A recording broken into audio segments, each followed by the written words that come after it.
যা, কারণ এখানে আমরা কুমারী পীঠ বর্ণন করছি, এখানে পুরুষ মানুষের প্রবেশ নিষেধ। বাহ, তোমরা সামান্য নারী হয়ে তোমরা স্পর্ধা। আমি এখান হতে শুধু হাতে ফিরে যাব না, এই তোমাদের কুমারী পীঠকে লয়ে যাব আমার পাতালপুরীতে, আর সেখানে গিয়ে আমি স্থাপন করে আমি হতে চাই তিলক বিজয়ী বানাসুর। আরে বানাসুর, এ আশা তোর কোনদিন পূর্ণ হবে না রে, এ আশা তোর কোনদিন পূর্ণ হবে না। কে বললে এ আশা কোনদিন পূর্ণ হবে না? তোমরা দেখি তোরা কি করে কাটতে পারে। আরে আরে বানাসুর, তুই এখান থেকে যদি ভালোই ফিরে না যাস, তাহলে তাহলে আমরা তোমাকে অভিশাপ দেব। কি তোমরা আমাকে অভিশাপ দেবে? কি অভিশাপ দেবে রে? দে তোরা কি অভিশাপ দেবে রে? আরে আরে বানাসুর, তুই এখান থেকে ভালোই চলে যাস, তাহলে তোর একদিন মৃত্যু হবে এই কুমারী মেয়ের হাতে।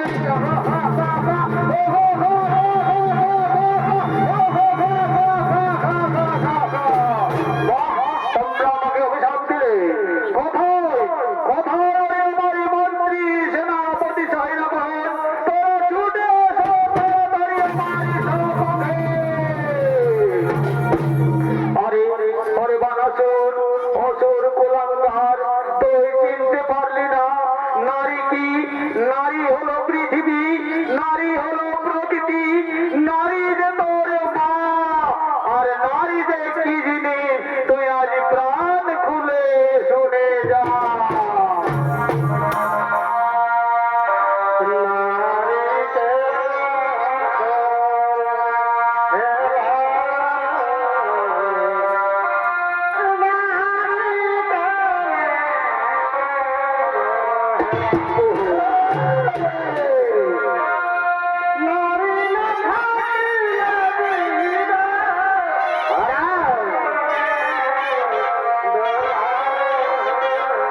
আচ্ছা আচ্ছা,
তাই এক কাজ করো বাবা, তুমি নারী হত্যা বন্ধ করো।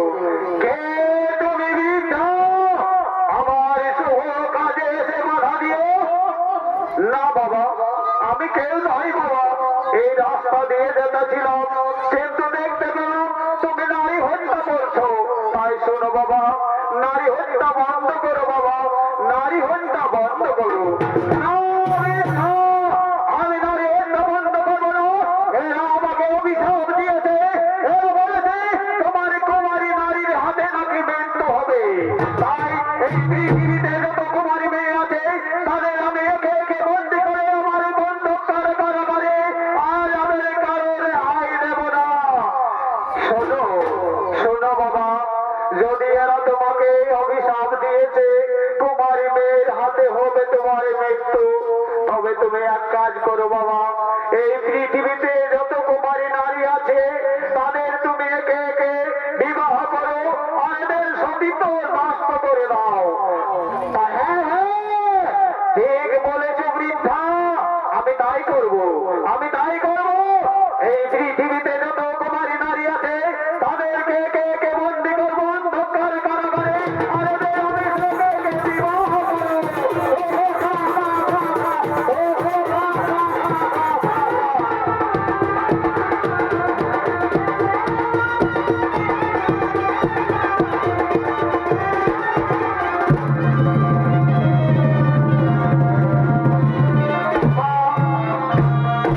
বাবু কাত্তায়নী জগদ্ধাত্রী মা, আমি পারলাম না, আমি পারলাম না মা, তোমার কি মরিদিনকে রক্ষা করতে পারলাম না মা।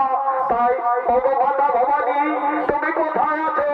সাক্ষাৎ এসে আমায় দেখা দাও।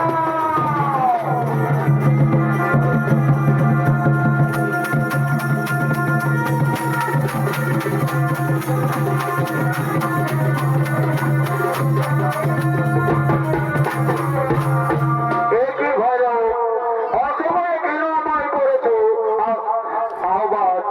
শোনো গো মাতা, শোনো গো মাতা, তুমি তো সবাই জানো মা, আমি পারলাম না মা, আমি পারলাম না মা, তোমার বীর রক্ষা করতে পারলাম না।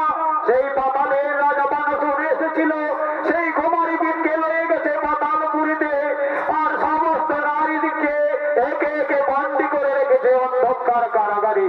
বলো বলো গো মাতা, কেমন করে তাদের বিহিত বিধান হবে? বলো বলো গো মাতা। শোনো শোনো রে ভাইরা, তার জন্য তুমি কোনো চিন্তা করো না। অচিরে আমি সেই মৎস্যরাজের গৃহে জন্মগ্রহণ করবো তার কন্যা রূপে। সেইখানে আমি আর তুমি মিলে সেই বানাসুরে হইবে নিধান। তাই চলো ভৈরব, এখন আমরা সেই মৎস্যরাজের গৃহে করি জন্মগ্রহণ।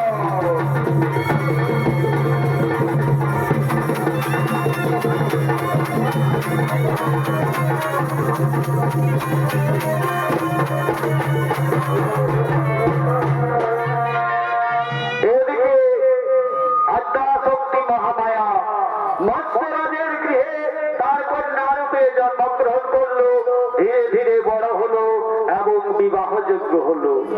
এমন সময় মৎস্যরাজ তার বিবাহের জন্য সভা করার জন্য সমস্ত রাজা মহারাজার জন্য পরামর্শ করার জন্য